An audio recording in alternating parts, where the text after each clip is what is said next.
Hello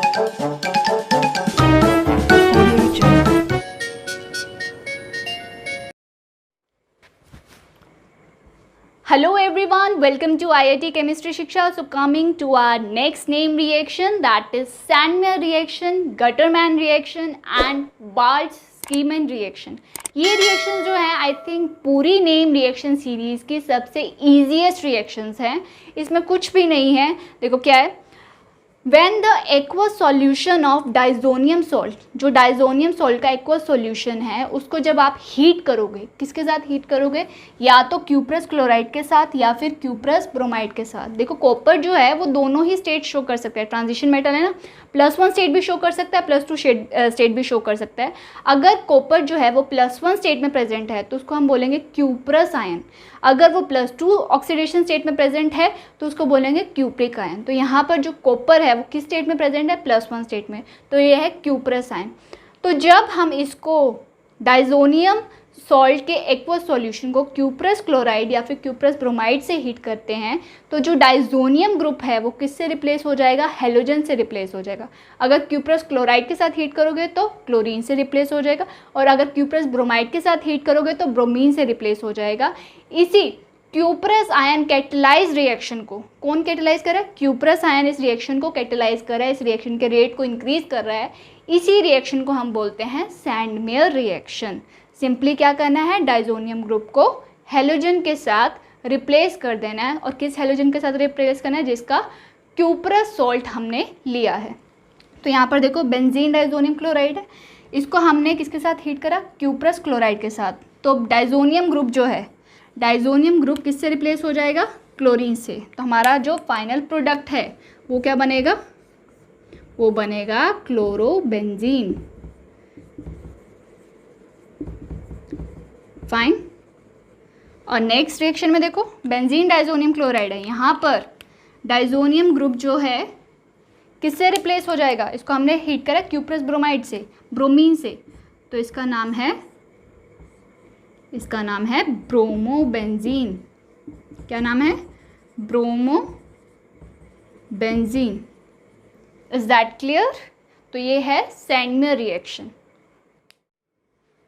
so next is Gattermann reaction. अगर आपको Sandmeyer reaction समझ में आ गया है तो गटरमैन रिएक्शन और भी ज़्यादा इजी है ये, क्योंकि ये जो है सिर्फ मॉडिफिकेशन है सैंडमेयर रिएक्शन का. सैंडमेयर रिएक्शन में हमने जो रिएक्टेंट है उसको किसके साथ हीट करा था, क्यूप्रस सॉल्ट के साथ. बट यहाँ पर हम जो है हमारे रिएक्टेंट को किसके साथ हीट करेंगे, कॉपर पाउडर के साथ. तो रिएजेंट कॉपर पाउडर है यहाँ पर.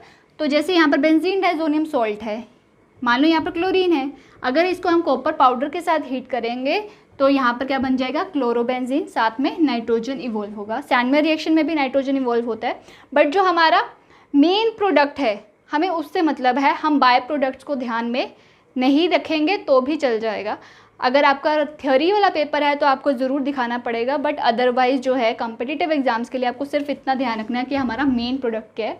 बाय प्रोडक्ट्स को आप इग्नोर कर सकते हो. सैंडमेयर रिएक्शन में भी जो है नाइट्रोजन गैस इवॉल्व हुई थी. ठीक है.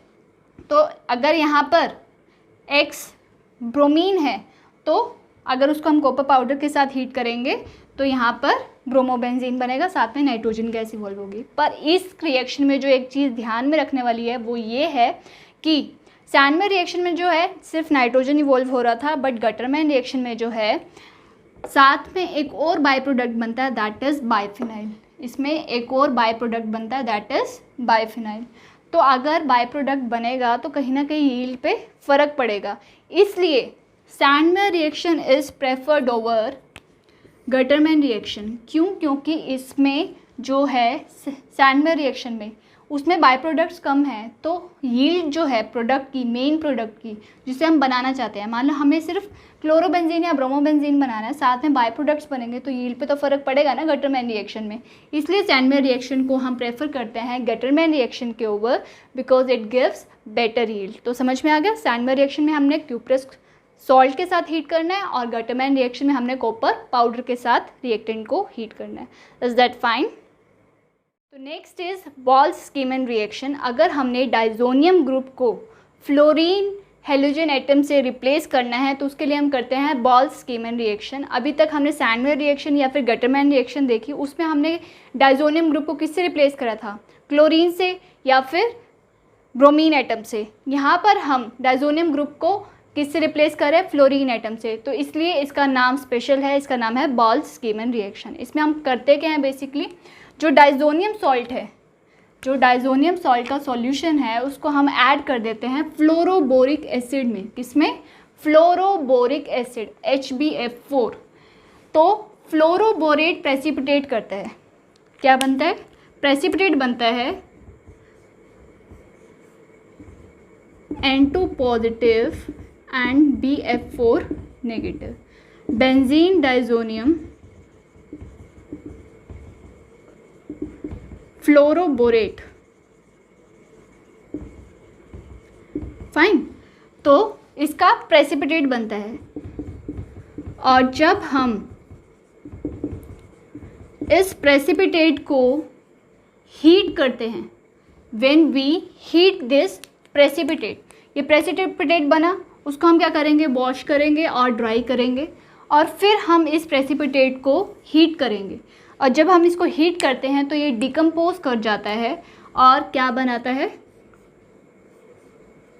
Fluorobenzene plus boron trifluoride plus nitrogen gases evolve.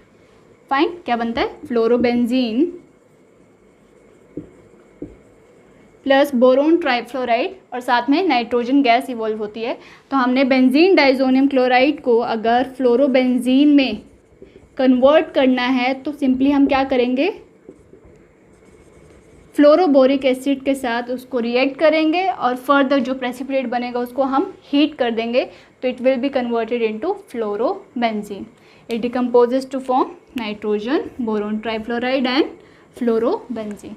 तो benzene diazonium salt added to fluoroboric acid and fluoroborate precipitate जो बन रहा है, it is washed and dried and then it is heated, and when it is heated it decomposes into nitrogen plus boron trifluoride and fluorobenzene, and it is known as Ball-Schiemann reaction.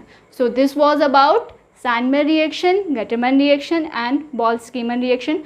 For further videos stay tuned with IIT Chemistry Shiksha, and until we meet again, till then happy learning. Thank you.